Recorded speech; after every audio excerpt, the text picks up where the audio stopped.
Su kanalına 36 metr məsafədə A nöqtəsində evi olan Yusifin həyətində kanaldan 28 metr məsafədə B nöqtəsində hovuz yerləşir. O kanalın üzərində elə bir yerdə su nasosunu quraşdırmaq istəyir ki, həmin evin həm də hovuzunun su ilə təmin etmək üçün ən az su borusu işlətsin. Bildik. Deməli, baxın, bu su kanalı budur, balalar. Və bunun üzərində, ortasında zad da götürmür. Bax, buralarda bir nöqtələrdə, bir yerdə belə deyim, kanaldan götürməlidir suyu. Getməlidir A-ya, getməlidir B-yə. Və bu Y nöqtəsi deyim.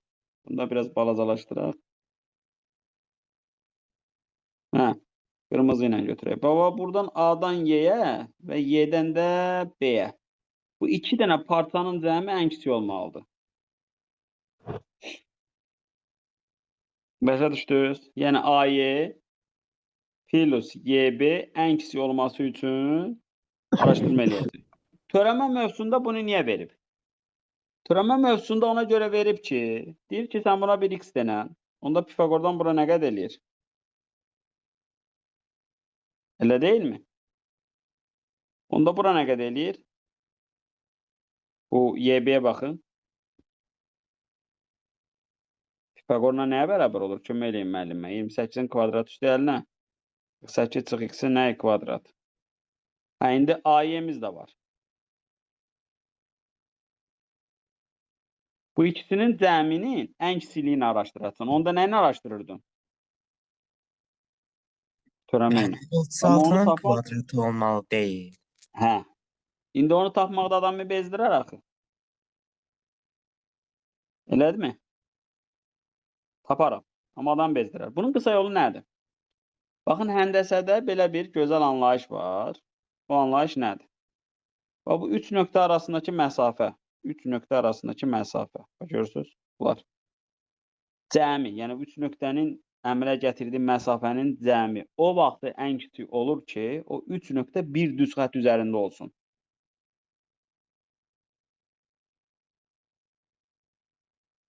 Anladıq mı? 3 nöqtə nə olsun? Bir düz xətt üzərində olsun. Ona görə bunu nə edirəm? YB-ni altta simmetriya kimi qururam. 5 trik deyirəm. Bunu da çəkirəm bura. Elə bil ki, bunu aşağı çəkdim. Onda bura nə qədər olacaq? 28. Bax.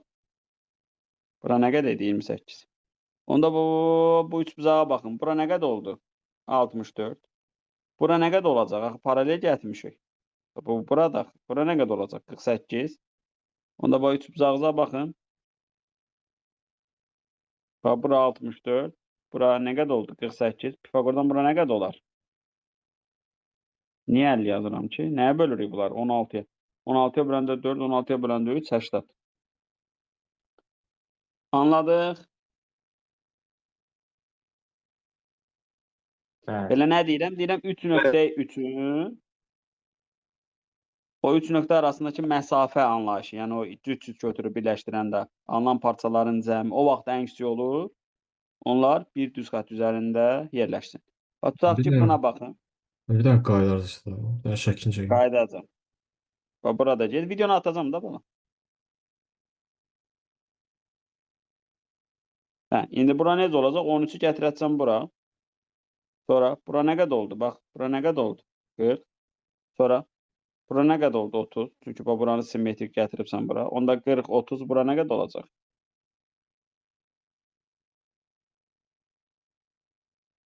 Aydındır.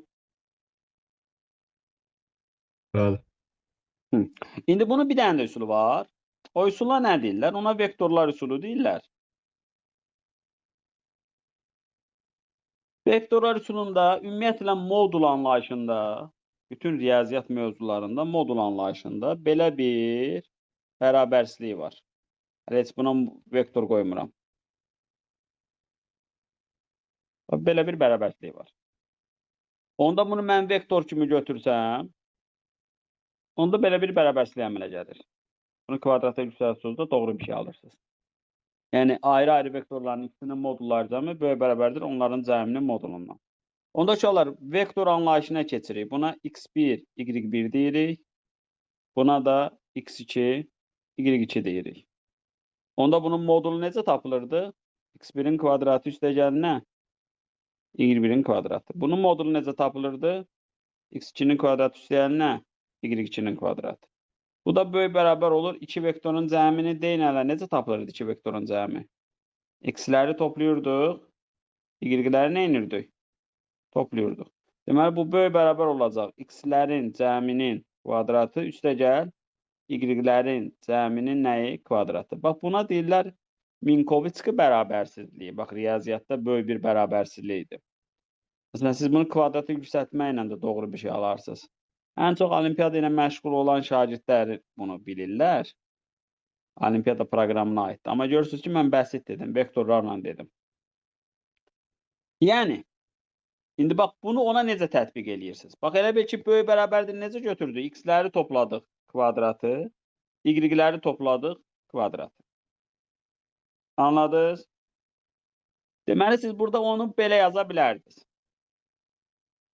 Nə oldu? Niyə etmir? Hə. Baxın, belə yaza bilərdiniz bunu.